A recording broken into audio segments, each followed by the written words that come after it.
I stepped into the banquet hall of the Seattle Police Department, expecting nothing more than a quiet evening, honoring retired detectives like my dad. The air carried the smoky tang of catered barbecue, mingling with the faint bitterness of overbrewed coffee. The kind that lingers in community halls, where folding tables groan under plastic tablecloths and paper plates. Banners hung across the walls, boasting the names of officers who'd served for decades, their legacies printed in bold black font. I adjusted my jacket, smoothed my hair, walked in with my chin up, not looking for a hero's welcome, but hoping for civility. It had been years since I'd stood in a room with Dad. Years since he'd acknowledged me beyond a curt nod or a clipped remark. Tonight I thought, might be different. I was wrong. All she's done is disappoint me. His voice cut through the chatter like a siren through fog. Not loud but sharp. Deliberate. The kind of tone that carried because he'd spent 30 years commanding rooms without ever raising his volume. Every head turned. Retired cops in pressed blazers.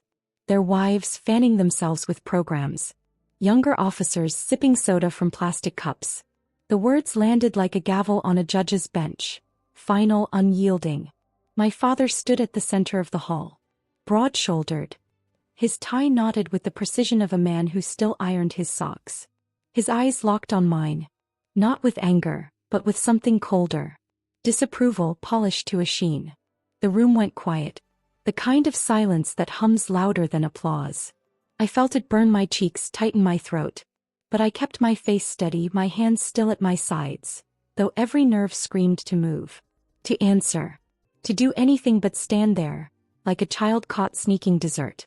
I replayed his words in my head, each syllable a weight. All she's done is disappoint me. They echoed the way his voice had in our old house, back when I was a girl trying to fold napkins to his exact standards. When a crooked crease meant a lecture on precision. My cousin Ellen, standing near a table piled with potato salad, winced and looked away, her fingers twisting a napkin. An old partner of Dad's, grizzled and gray, coughed into his fist, eyes darting to the floor as if it might offer an escape. Even Mrs. Callahan, the precinct's longtime secretary, paused mid-sentence, her coffee cup hovering an inch from her lips, her brow creasing with something like pity. I wanted to disappear. To melt into the scuffed linoleum. But I stood rooted, my pulse hammering in my ears. I should have known. The hall, with its flickering fluorescent lights, its faded American flag pinned to the wall, wasn't built for reconciliation. It smelled of nostalgia. Of men like my father who carried their badges long after retirement. Who measured worth in arrests and closed cases. I remembered our kitchen back home, the one that always smelled of gun oil and black coffee, where Dad would sit at the table, cleaning his service revolver while I memorized multiplication tables. He'd glance up only to correct my posture. Shoulders back, Nora. A straight spine says you're not afraid. But fear wasn't the problem tonight. It was the weight of his judgment, spoken aloud for all to hear. As if he'd been waiting for this moment, to settle a score I didn't even know we were keeping.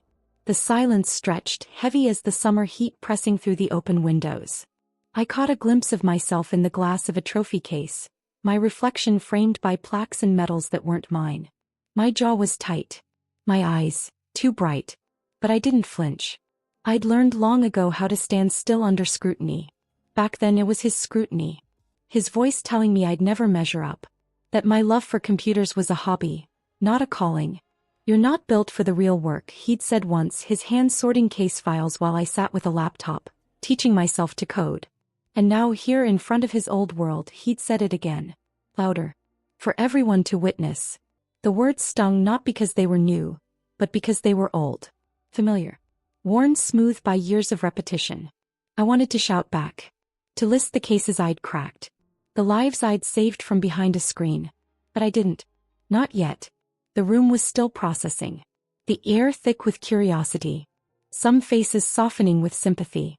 Others hardening with the loyalty they owed my father. Ellen whispered something to her husband, her eyes flicking to me, then away. As if my shame might be contagious. Mrs. Callahan set her cup down, the clink loud in the quiet, and gave me a small nod. The kind of nod you give someone who's just taken a hit, and stayed standing. I held on to that nod. A tiny anchor in the storm of my father's words. I wasn't ready to break. Not here. Not now. But before I could decide what to do next, the room was about to shift.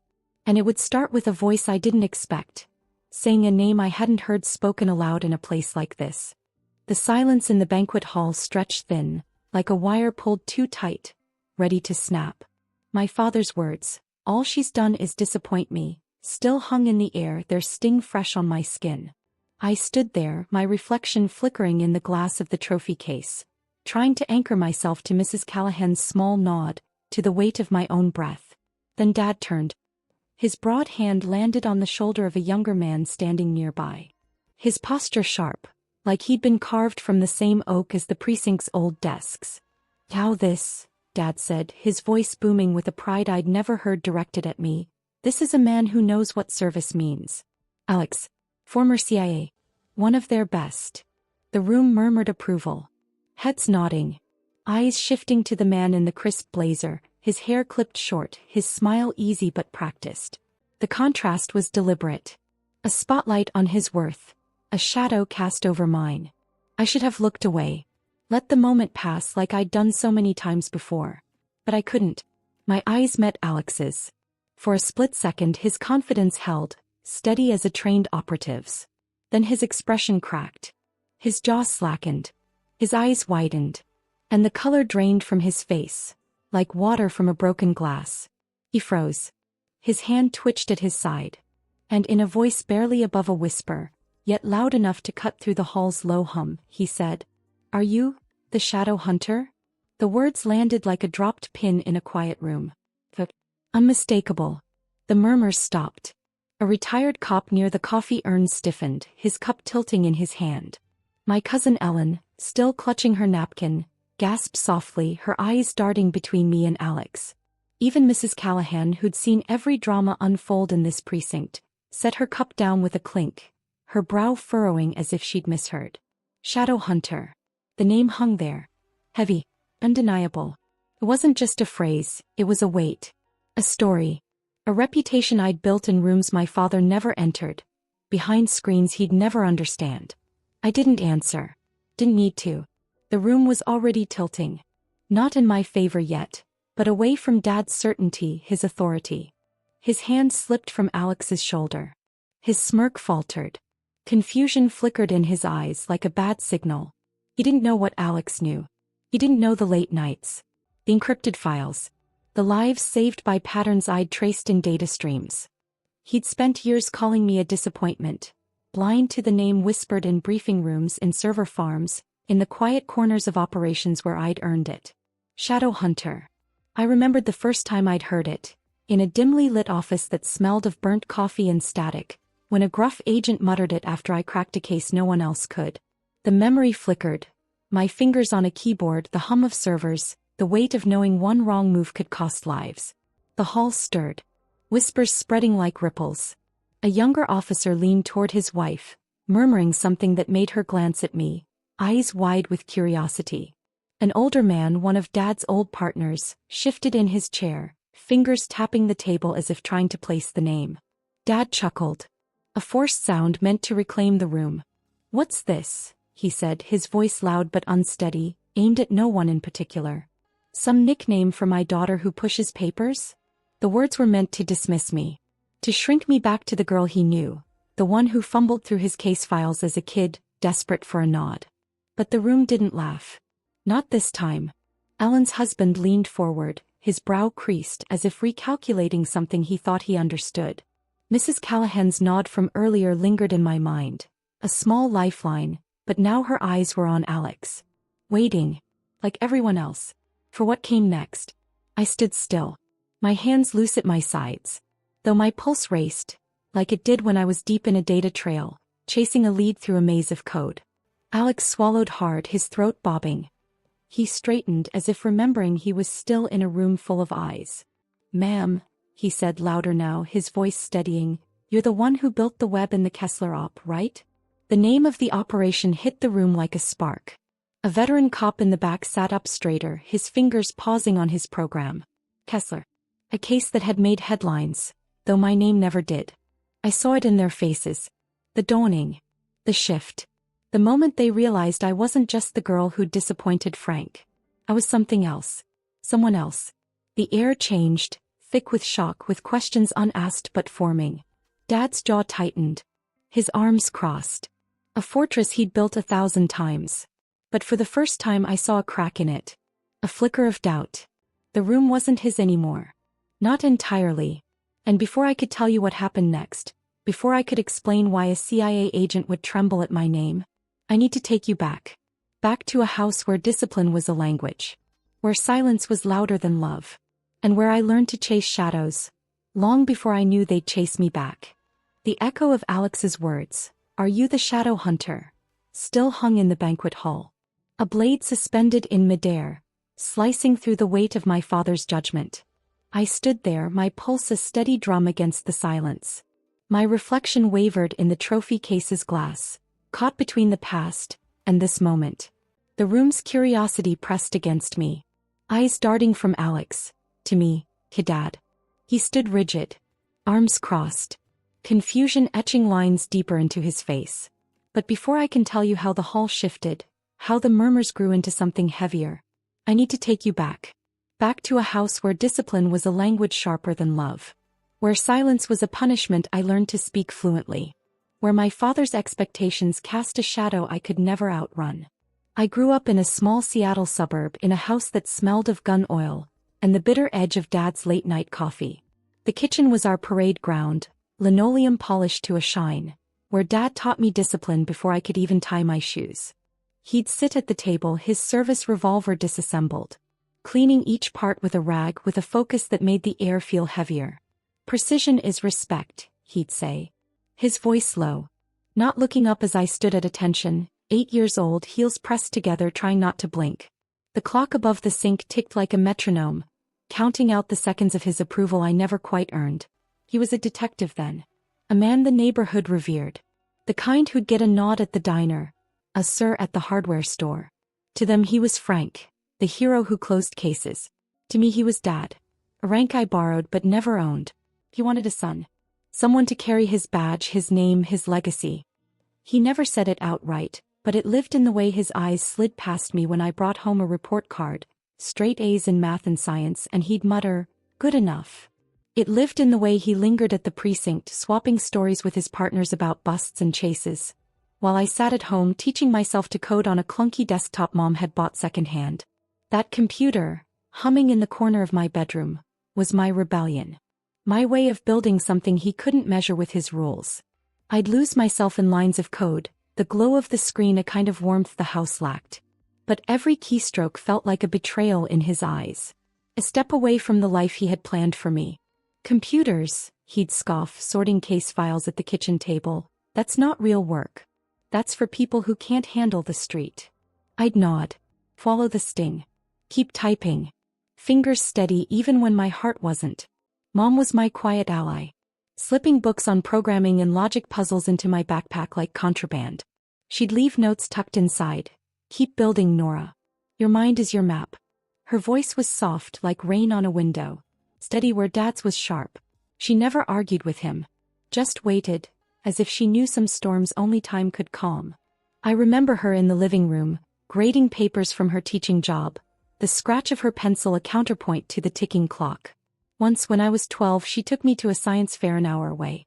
She parked far from the house so Dad wouldn't see the car missing. "What do you want most?" she asked as we drove home, the city lights blurring past. "To solve something real," I said, clutching a ribbon I'd won for a coding project. She smiled, her hands tight on the wheel. "Then solve it, no matter who's watching." Dad's lessons were different. He'd quiz me on case files, not for fun but to test my spine. At 10 he'd hand me a mock report, point to a detail, a witness statement, a timestamp, and ask, "What's wrong here?" If I hesitated he'd set the paper down. "Slow. Deliberate. You're not paying attention," he'd say. Attention to him meant seeing the world his way. Through crime scenes and confessions. Not through the patterns I saw in data. The puzzles I could unravel with a keyboard. I learned to stand straighter. To answer faster. But it was never enough. The house grew quiet when I tried to share my world. My excitement over a new algorithm, a program I'd written that could sort data faster than my math teacher's calculator. Silence was his discipline. and I learned to carry it like a weight I could balance, but never set down. I remember one night at 13 sitting at the kitchen table while he reviewed a case.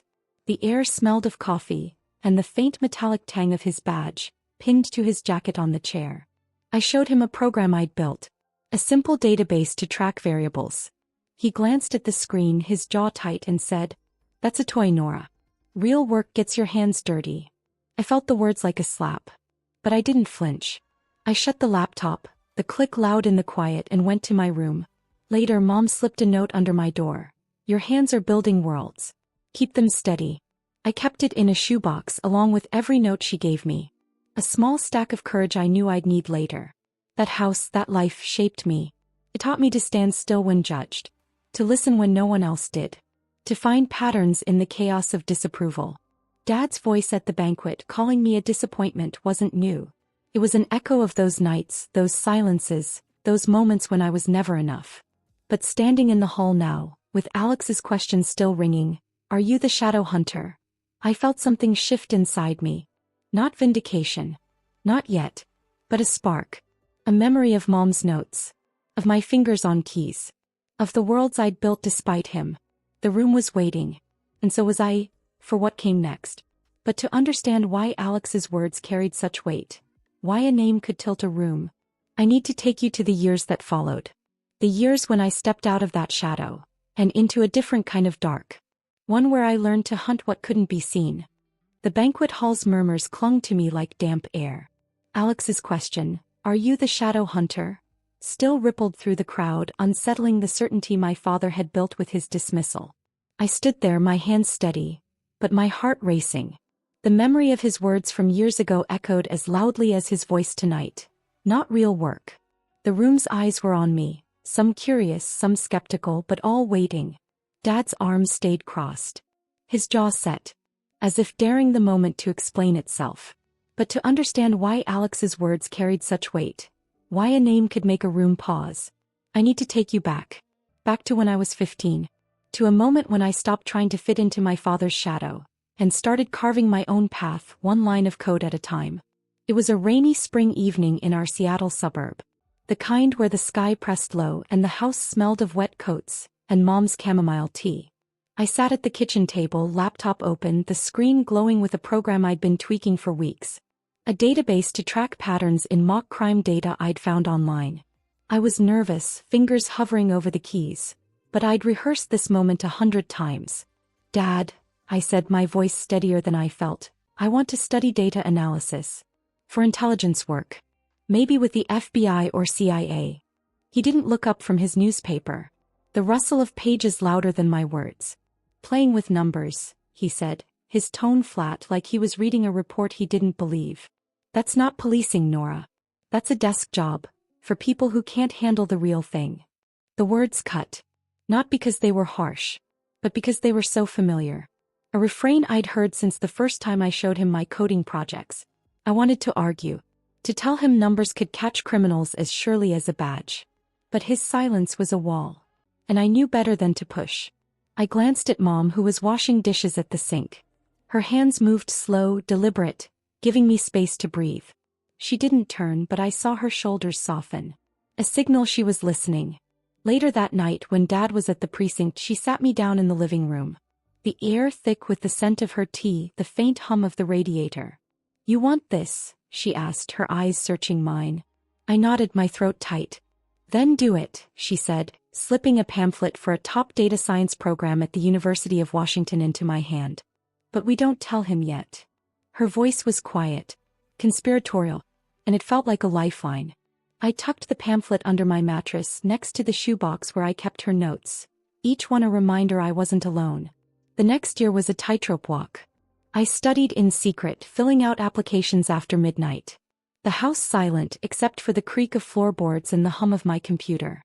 Dad's disapproval wasn't loud. It was in the way he'd walk past my room, glance at my screen, and say nothing. His silence heavier than any lecture. Once I showed him a scholarship essay I'd written, about using data to solve crimes, hoping he'd see the connection to his world. He read the first paragraph. "Set it down.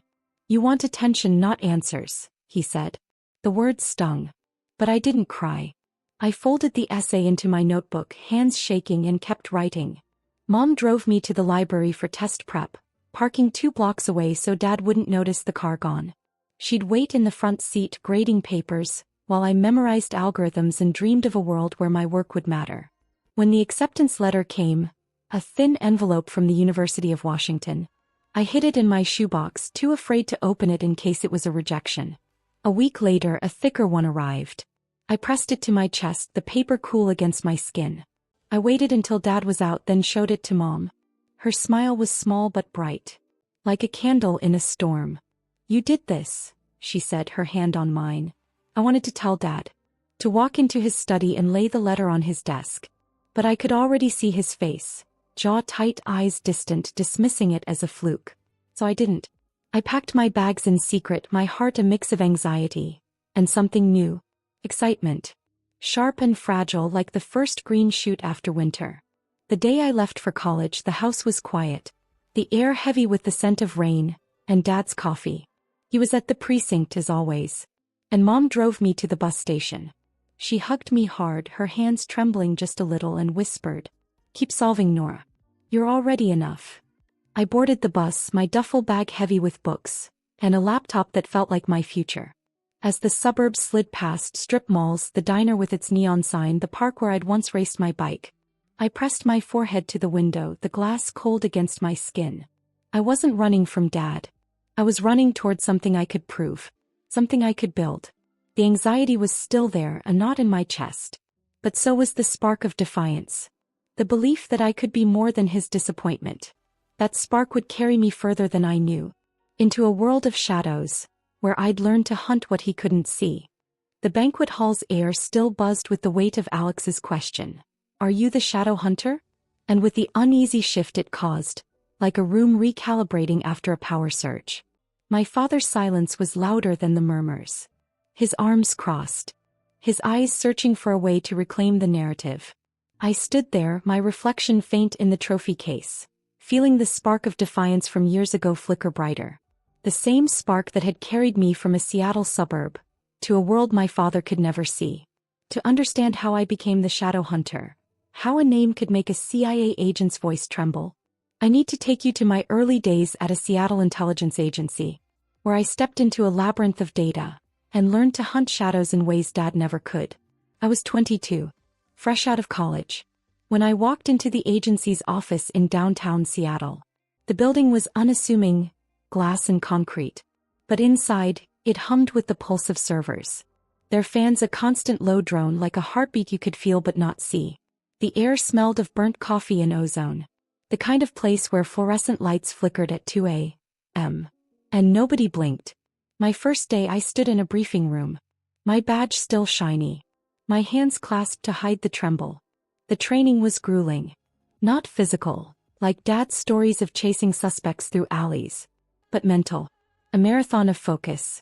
They threw us into data mining and cybersecurity, teaching us to navigate datasets as vast and tangled as crime scenes.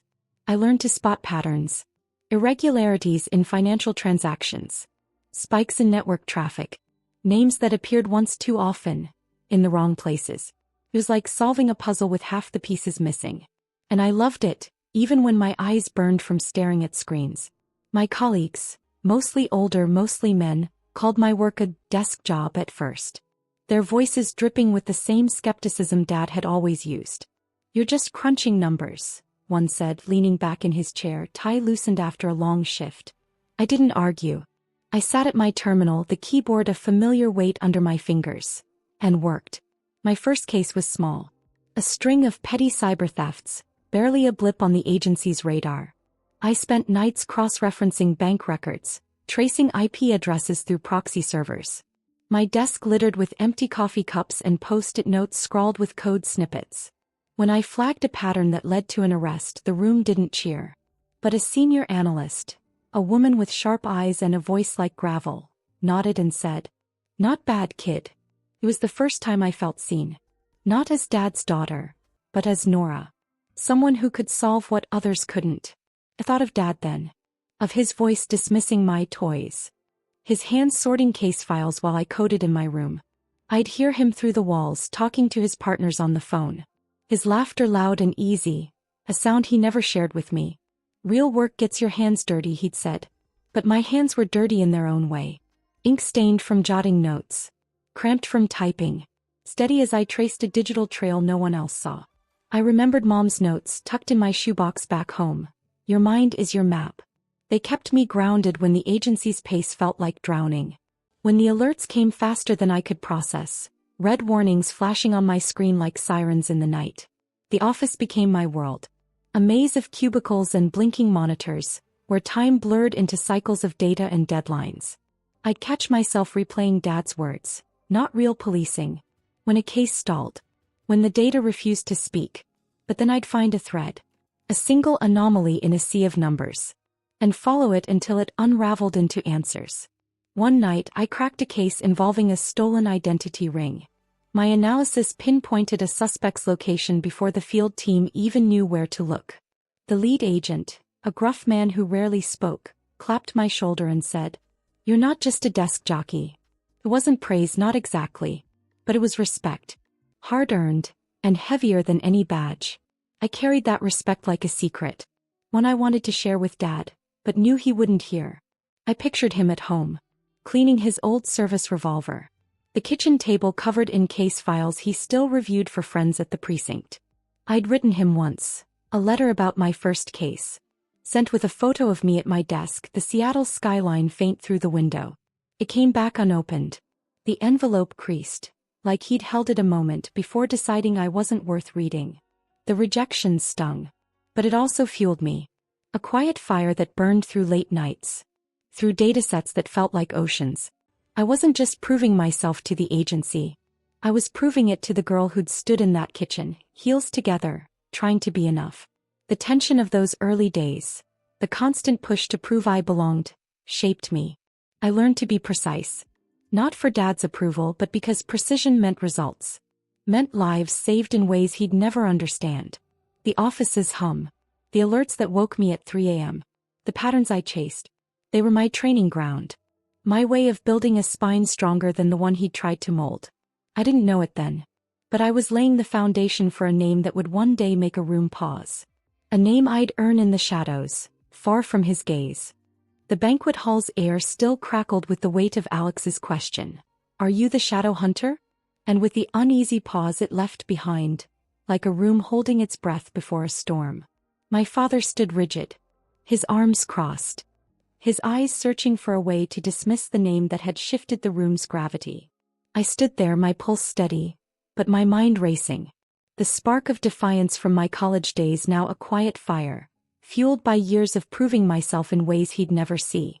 The memory of those early cases, the ones that gave me my name, flickered like a screen coming to life.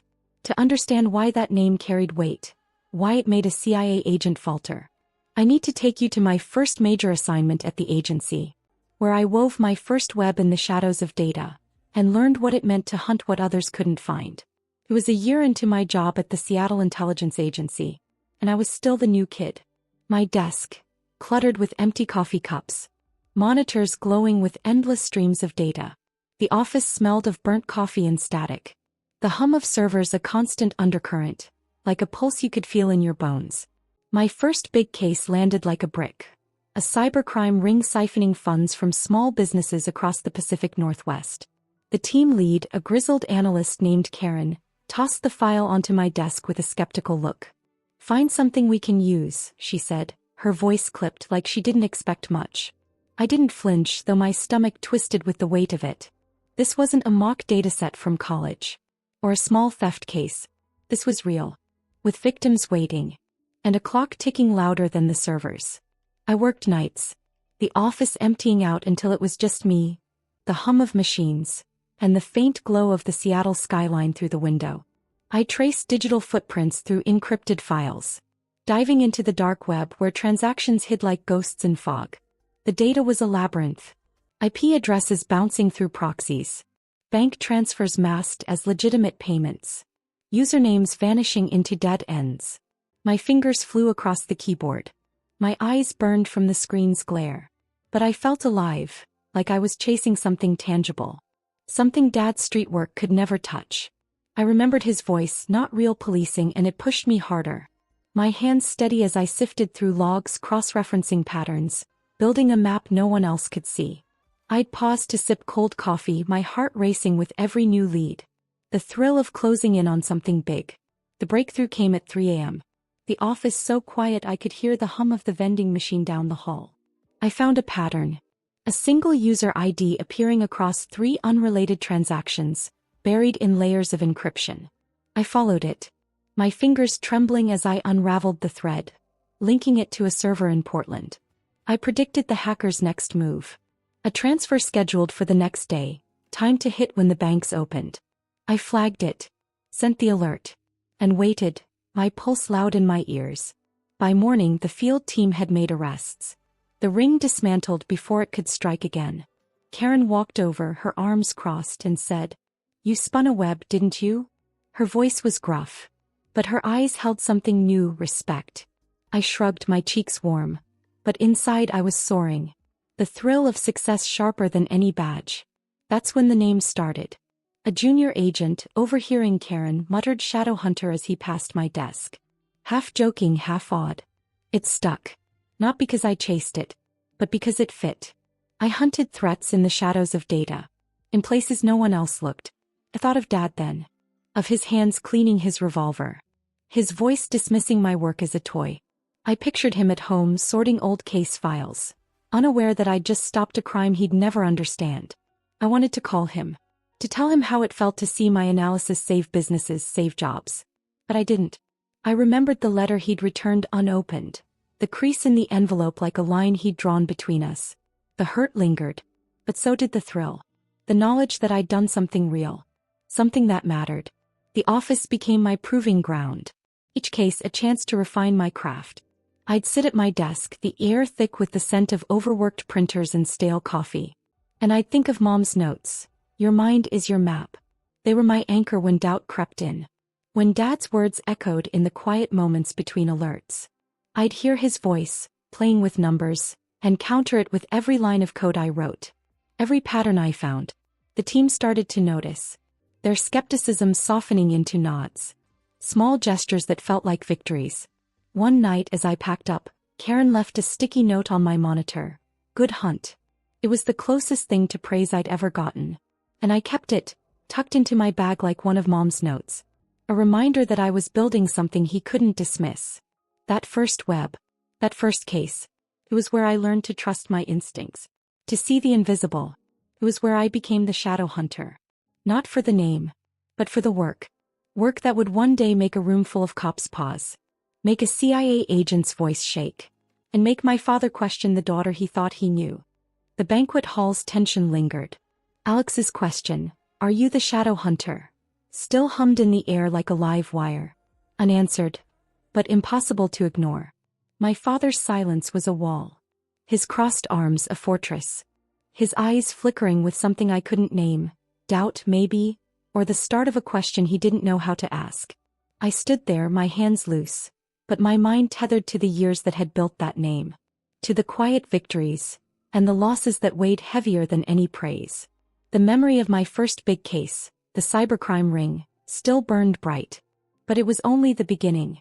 To understand how the shadow hunter became more than a nickname. How it grew into a whisper that could shift a room. I need to take you to the years that followed. The years I rotated through operations at the agency, refining my craft in the shadows, building a legacy my father never saw.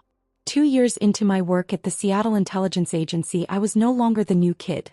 But I was still proving myself. Every day a test of precision in a world that didn't forgive mistakes.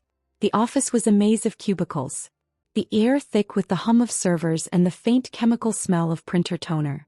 I'd moved from small cases to bigger ones. Operations that stretched across cities, sometimes countries. I spent my days refining algorithms. Writing code that could anticipate threats before they materialized. Patterns in data that whispered trouble. To those who knew how to listen. My desk was chaos. Monitors. Sticky notes. Coffee mugs. Each one a marker of nights spent chasing anomalies no one else noticed. I wasn't chasing glory. I was chasing certainty. The kind that kept systems running. The kind that kept people safe. One operation stood out. A critical infrastructure case that landed on my desk during a rainy Seattle winter. The air outside was sharp, the kind that bit through coats. But inside the agency it was all heat and pressure. The servers whining under the load. We were tracking a potential data breach targeting the city's power grid. A threat buried in layers of encrypted traffic. I worked round the clock. My eyes burning from the screen's glare. My fingers steady as I sifted through logs, spotting a faint anomaly. A series of irregular pings from an obscure server. It was like finding a footprint in wet cement. Subtle, but deliberate. I built an algorithm to predict the next move. Mapped the data like a crime scene. And flagged it just in time. The field team shut down the breach before it could cripple the grid. Hospitals. Schools. Entire neighborhoods, saved from going dark. The team lead Karen didn't smile. But she left a note on my desk. You saw what we didn't. It was as close to a medal as I'd ever get. And I tucked it into my bag, next to Mom's old notes. A quiet reminder of what I could do. The nickname Shadow Hunter started to spread. Not loud, but steady, like a current under the surface. Agents I barely knew would nod as they passed my desk. One muttering, "Heard you're the one who hunts in the dark." I didn't lean into it. Kept my head down. Focused on the work. But I heard it. In the break room. In hushed tones before briefings. In the way a junior analyst once hesitated before asking, "Is it true you stopped the grid hack?" I'd shrug. Just doing my job. But inside I felt the weight of it. The thrill of being seen for something Dad never would. I thought of him then at home in our old suburb. Sorting case files for friends at the precinct. His hands steady as he cleaned his revolver. Not real policing, he'd said. But I'd just saved a city from the dark. And that felt realer than any chase he'd ever run. Not every case was a win. There were losses.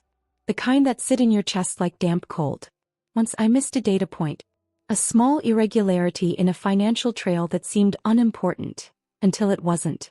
A colleague, a field agent named Tom, was exposed during an op because of it. His cover blown in a sting that went sideways. He came back, hidden but alive.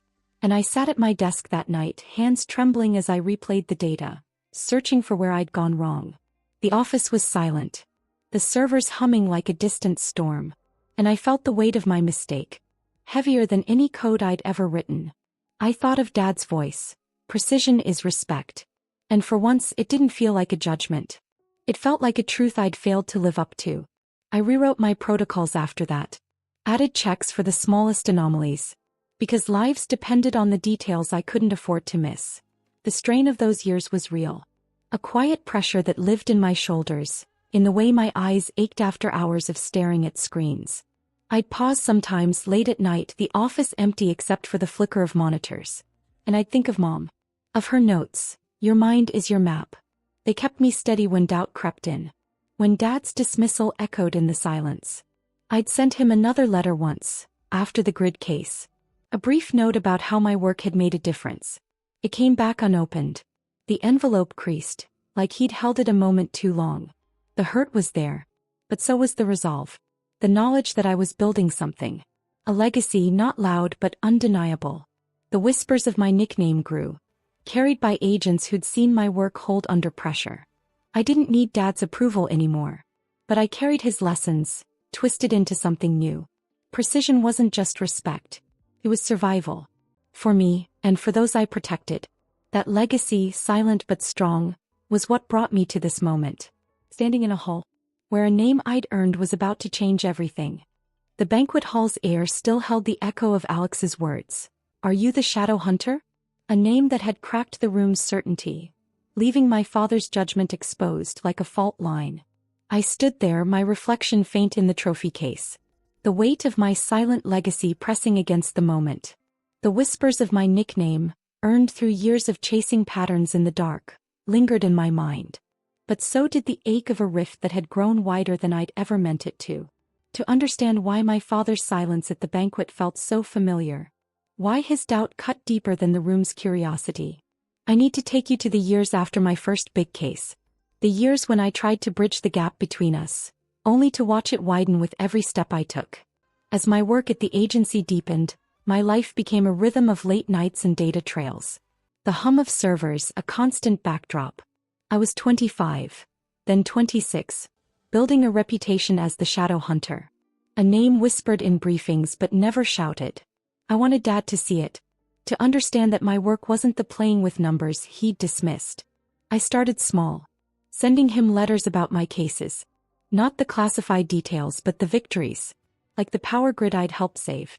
I wrote them carefully, my pen steady on lined paper, describing how my algorithms had stopped a breach, how my team relied on me. I tucked in photos, me at my desk, the Seattle skyline behind me, or me with colleagues at a rare office party, smiling under fluorescent lights. I mailed them to our old house, the one that still smelled of gun oil and coffee in my memory, hoping he'd read them, hoping he'd see me.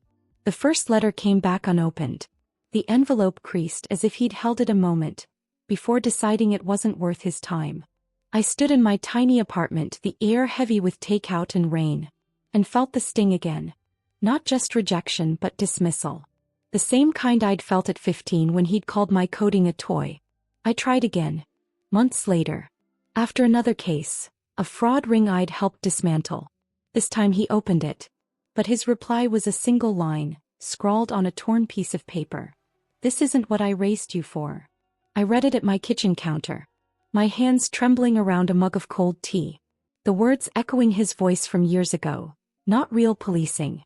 I wanted to scream, to drive to his house and lay every case file I'd built on his table. But I didn't. I folded the note, tucked it into the shoebox with Mom's letters, and kept working, the anger a quiet fuel in my chest. Then Mom got sick. It was sudden. A diagnosis that came like a storm we didn't see coming. I took leave from the agency, driving home every weekend, the suburbs passing in a blur of strip malls and neon signs. The house felt different, quieter. The air thick with the sterile smell of medicine, and the faint sweetness of Mom's chamomile tea now brewed by a nurse. Dad was there, but distant.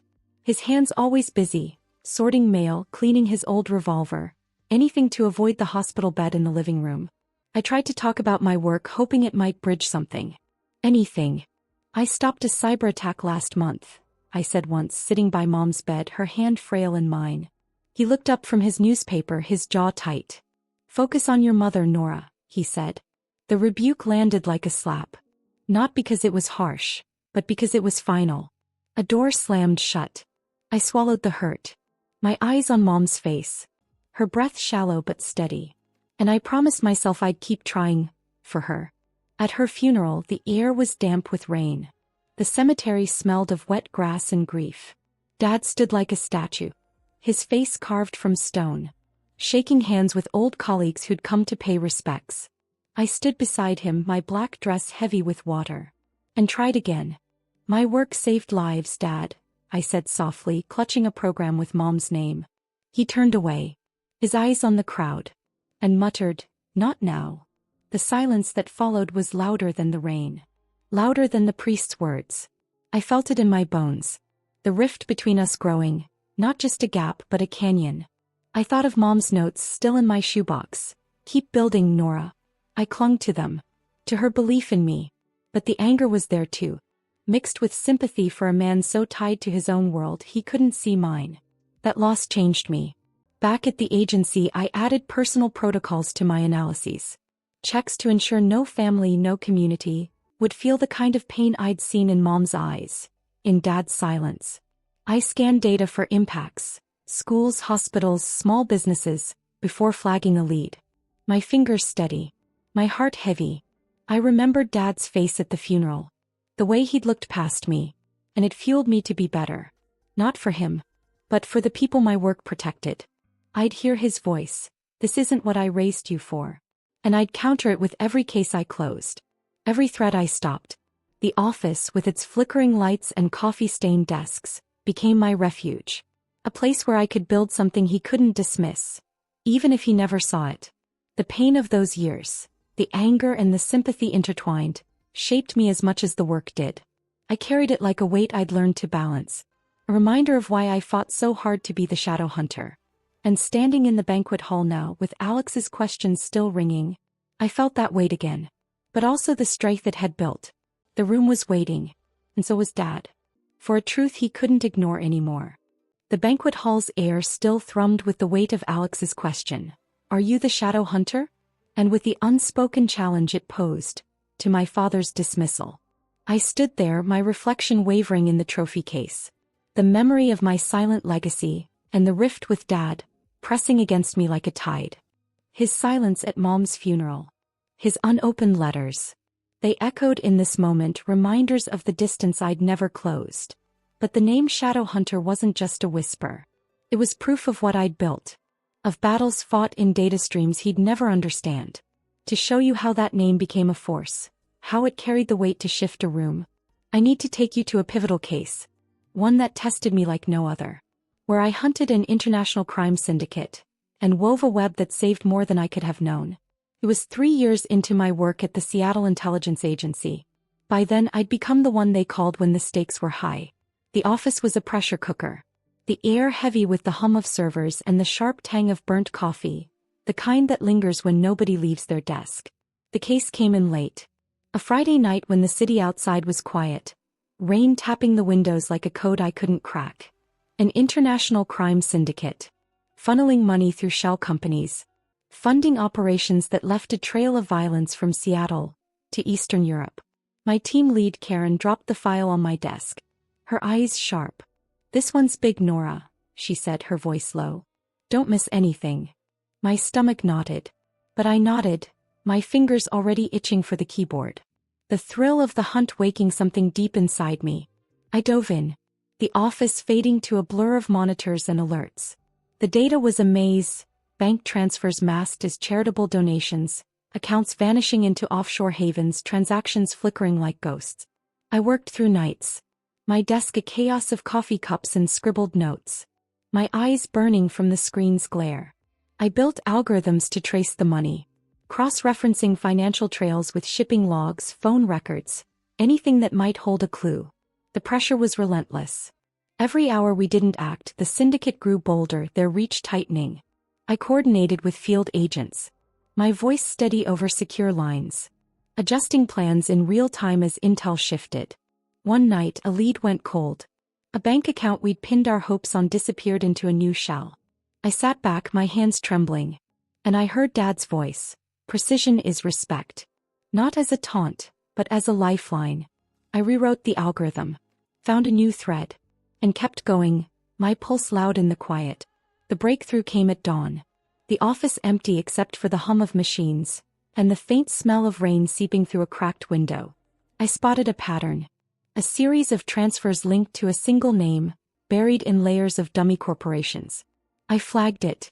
My heart racing as I sent the alert to the field team. Hours later they raided a warehouse in Tacoma. Captured key figures in the syndicate. Stopped a shipment that could have fueled months of violence. Lives were saved. Dockworkers, informants, even cops on the ground. Including, I learned later, one of Dad's old partners, working a related case. I didn't know it then, sitting at my desk, hands still on the keyboard. But I'd protected someone tied to his world.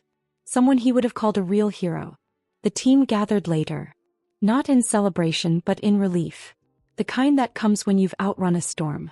Karen raised a coffee mug. Her voice gruff but warm. To Nora's shadow webs, she said. The room laughed. A rare sound in our world of alerts and deadlines. I smiled, my cheeks warm. But inside I was soaring. The tension that had gripped me for weeks unraveling into something lighter. I thought of Dad then. Of his voice dismissing my work as a desk job. And I imagined him hearing that toast. Seeing the faces of agents who trusted my webs. I'd sent him a photo after that case. Me with the team. The warehouse raids news clipping taped to my monitor. It came back unopened. The envelope creased like he'd held it a moment too long. The hurt was there, sharp as ever. But so was the relief. The knowledge that I'd done something undeniable. Something that reached further than his world ever could.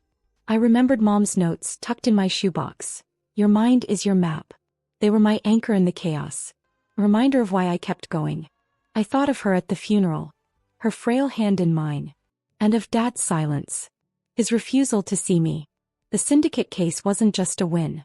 It was proof to myself if not to him, that my work mattered.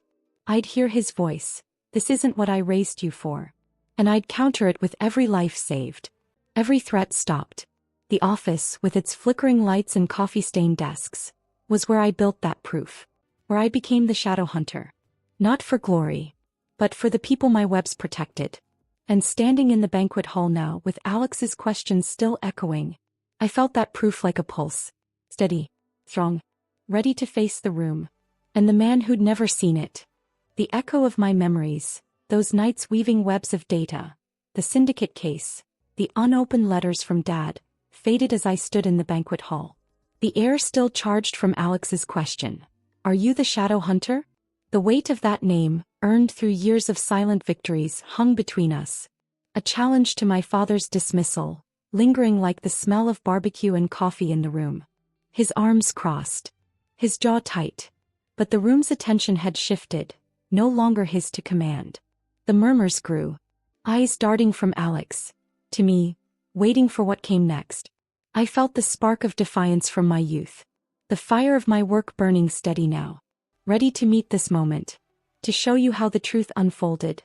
How a name could reshape a room. I need to take you back to that banquet. To when Alex's voice broke the silence. And a revelation began to crack my father's certainty. Alex cleared his throat. His face still pale, but his voice steadied as he stepped forward. The hall's fluorescent lights casting sharp shadows on his blazer. The Kessler op, he said loud enough for the room to hear. 2 years ago. Outside Vancouver. My team was pinned down, bad intel, no way out. He looked at me, eyes wide with something like gratitude. Her analysis, her webs, caught a pattern in the chatter. Rerouted us just in time. Saved every one of us. The room exhaled. A collective murmur rising like a wave. My cousin Ellen, still clutching her napkin, gasped softly. Her eyes flicked to me, then to Dad, as if seeing me for the first time. Mrs. Callahan set her coffee cup down. The clink sharp in the quiet, her brow creasing with awe. I stood still, my hands loose at my sides. But my heart raced, the vindication sharp and sudden, like sunlight breaking through clouds. I remembered the Kessler op, though I hadn't known its name then. A late-night rush. The office humming with tension. The air thick with the smell of burnt coffee and static. I'd been tracking encrypted messages, my fingers flying across the keyboard, when I spotted an anomaly. A shift in signal patterns that screamed ambush. I sent the alert, my pulse loud in my ears. Not knowing who was on the other end, only that lives depended on it. Now standing here, hearing Alex tell the room how my work had pulled his team from the edge. I felt the weight of that night settle differently. Not as pressure but as proof. I glanced at Dad. His arms still crossed, but his eyes flickered, the confidence in his stance cracking like thin ice. Then another voice cut through. Gruff and familiar. From the back of the room. It was Mike, one of Dad's old partners. His hair gray but his posture still rigid, like the cop he'd always be. He stood, his program crumpled in his hand, and said, "She did it for me too. Last year. A drug bust in Tacoma. Her data flagged a setup. Saved my unit from an ambush." The room stirred again.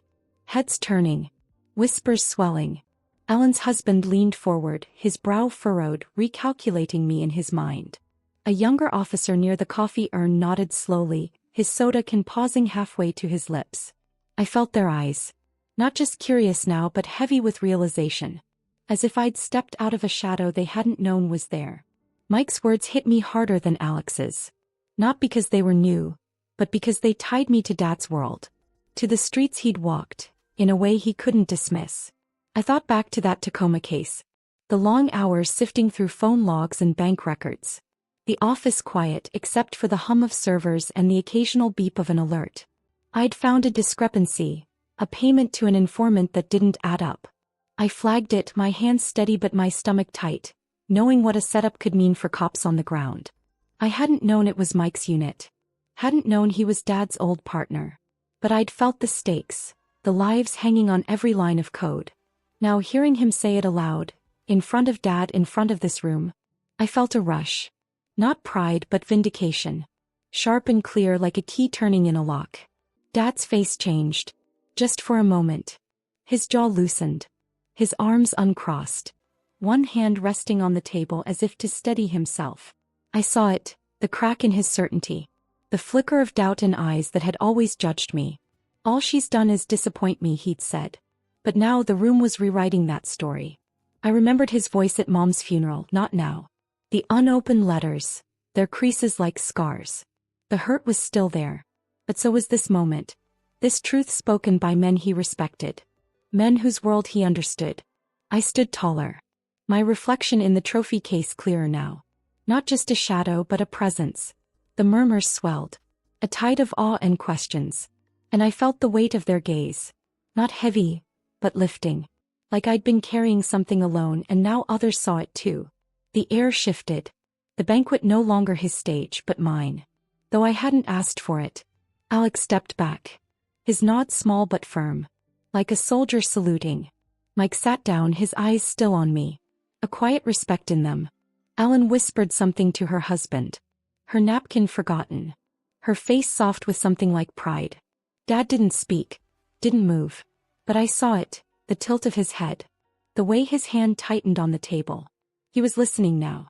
Whether he wanted to, or not. The vindication wasn't sweet. Not yet. But it was real. A foundation I'd built without him, now laid bare for all to see. The room was waiting. And so was I. For what he'd do, with a truth he couldn't ignore. The banquet hall pulsed with the weight of Alex's and Mike's words. Their stories, Kessler, Tacoma, hung in the air like a revelation no one could unhear. My father's confidence, once a fortress, was crumbling. His hand gripped the table.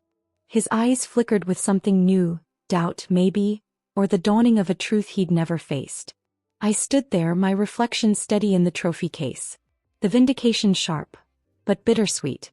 Carrying the ache of years spent chasing his approval. The murmurs had grown into a tide. No longer curious but reverent. And I felt the shift like the ground tilting beneath me. To show you how this moment broke open, how a man like my father could begin to see me, I need to take you through the rest of that night. Where respect rose from the crowd, and a quiet reckoning began at home. The hall stirred. Chairs creaked as people stood. Not all at once but in a slow wave. Ellen, my cousin, was first. Her napkin slipping from her hand. Her eyes wide as she rose, clapping softly, almost hesitantly, like she was meeting me anew. Mrs. Callahan followed. Her coffee cup forgotten. Her hands pressed together in a gesture that felt like prayer. A young officer near the back stood too. His soda can set down with a clink. His nod firm, like a salute to something he hadn't expected. The room was alive now. The air thick with the scent of barbecue. The hum of voices no longer whispering but speaking. My name, my work. The Shadow Hunter. I felt their eyes. Not heavy, but lifting. Like a weight I'd carried alone was now shared. I stood still. My hands loose. But my heart raced. The release overwhelming. Like a knot unraveling after years of being pulled tight. I looked at Dad. His hands still on the table. His posture rigid but his face changed. His jaw no longer clenched. His eyes searching mine, not with judgment, but with something softer. Something lost. He didn't stand. Not yet. But I saw it. The crack in his certainty, wider now, letting in a light he couldn't ignore. I remembered his words from the start of the night. All she's done is disappoint me. And how they had echoed his words from years ago. Not real policing. Now those words felt hollow. Undone by the stories of men he respected. Men whose lives my work had touched. I thought of Mom's funeral. His silence when I tried to share my victories. The unopened letters, their creases like wounds. The hurt was still there. But this moment, this room was rewriting it. Not erasing, but softening it. Like rain on dry earth. Later, after the banquet ended. The crowd thinning, the air cooling as the doors opened to the Seattle night. Dad found me outside. The parking lot smelled of wet asphalt and exhaust. The city's lights blurred in the distance. He held a coffee mug, the kind he always carried. His hands steady, but his eyes not meeting mine. I didn't know, he said. His voice low, almost swallowed by the hum of passing cars. I thought you were just sitting at a desk. The admission was small. Not an apology, but more than he'd ever given. I nodded, my throat tight. And we stood there, the silence not heavy but open. Like a door cracked just enough to let air through. We drove to his house. The same one I'd grown up in. The air inside still carrying the faint scent of gun oil and coffee. Over a pot of decaf at the kitchen table, he spoke again. His words slow, deliberate. "I was wrong about what you do," he said, his fingers tracing the mug's handle. "I wanted you to be something else. It wasn't forgiveness. Not yet. But it was a start. A step across the canyon between us." I sat there, the mug warm in my hands, and felt the weight of years shift. Not gone, but lighter. I remembered Mom's notes tucked in my shoebox. "Keep building, Nora." They had carried me through his dismissal. Through the losses. Through the nights when I doubted myself. Now, sitting across from him, I saw her in the way he paused. In the way his eyes softened, like he was seeing me for the first time. The inspiration wasn't in his words, but in the possibility they held. The chance that we could rebuild. Not the past, but something new. I thought of the banquet. The room standing. The murmurs turning to respect. And I felt it again. The release. Not just from his judgment, but from the need to prove myself to him. I'd built my own world. My own webs. And they were enough. The kitchen was quiet. The clock ticking like it had when I was a girl. But the silence wasn't punishment now. It was space. Room for something to grow. Dad sipped his coffee. His hands steady but his shoulders less rigid. And I knew this wasn't the end, but a beginning. The room, the night, the truth. They had tilted the ground between us. And I was ready to walk it.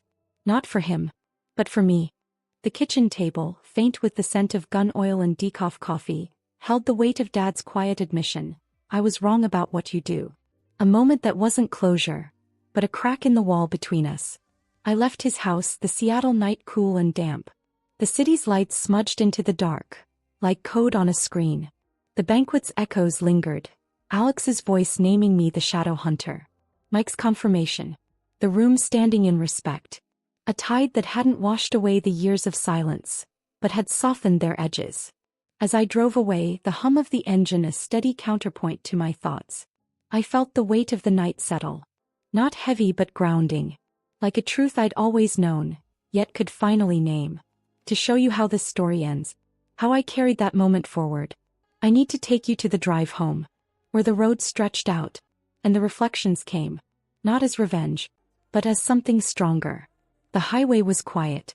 The kind of late-night stillness where streetlights cast long shadows. And the air smells of rain-soaked asphalt. My hands gripped the wheel. Steady but loose. The same way they'd felt on a keyboard during a high-stakes case. I thought of the banquet. Of Dad's words at the start. "All she's done is disappoint me." And how they'd unraveled in the face of Alex's story. Mike's nod. The room's rising respect. I saw Ellen's face again, her napkin forgotten. Her clap hesitant but real. Like she was meeting me for the first time. I saw Mrs. Callahan's eyes, soft with awe. Her coffee cup set down like an offering. I saw Dad in the kitchen. His hand tracing the mug's handle. His voice admitting he'd misjudged me. It wasn't triumph I felt. Not the sharp sting of revenge I'd once imagined as a girl, sitting in my room with Mom's notes, coding to prove him wrong. It was quieter. Deeper. A proof that didn't need his approval. Only my own. I thought of those notes still in my shoebox. Their words worn soft from years of reading. "Your mind is your map." They'd carried me through the agency's pressure. Through the syndicate case. Through the losses, like Tom's blown cover. Through the unopened letters Dad had sent back. I remembered the kitchen table from my childhood. The ticking clock. The smell of gun oil as Dad cleaned his revolver. His voice sharp with lessons. Precision is respect. I'd taken that lesson, twisted it into my own. Precision in code. In patterns. In saving lives from behind a screen. The banquet had shown me that others saw it too. Not just my team, but the room. The cops. The people tied to Dad's world. The vindication wasn't in their applause, but in their recognition. In the way they stood. In the way Dad's eyes had softened, just for a moment, in the kitchen's dim light. Driving through the suburbs. Past the diner with its neon sign. Past the park where I'd once raced my bike. I felt the past and present blur. Like data streams converging. I thought of Mom. Her hand frail in mine at the hospital. Her voice urging me to keep building. I thought of Dad's silence at her funeral. His refusal to hear me. How it had hurt, but also pushed me to build my own world. My own webs. The empowerment wasn't in proving him wrong. It was in proving myself right. In knowing I'd saved lives. Stopped threats. Built something real. The banquet wasn't a victory over him. It was a mirror. Showing me what I'd become without needing his gaze. I glanced at the rearview mirror. My reflection faint but clear. Not the girl who'd stood at attention in his kitchen, but a woman who'd found her own way. The road stretched on. And I thought of you, the ones listening, watching. Maybe carrying your own shadows. Your own moments of being unseen. I thought of the times you've built something, quietly, steadily, in ways no one noticed, until it changed everything. I wanted to tell you, keep going. Weave your own webs. Find your own proof. Share those moments, not to shout them, but to let them ripple. To let others see the strength in what's hidden. The night felt alive. Not haunting now, but full. Like the hum of servers in the agency. Like the rhythm of my own pulse. I wasn't driving away from Dad. Or the banquet. Or the years of silence. I was driving toward something.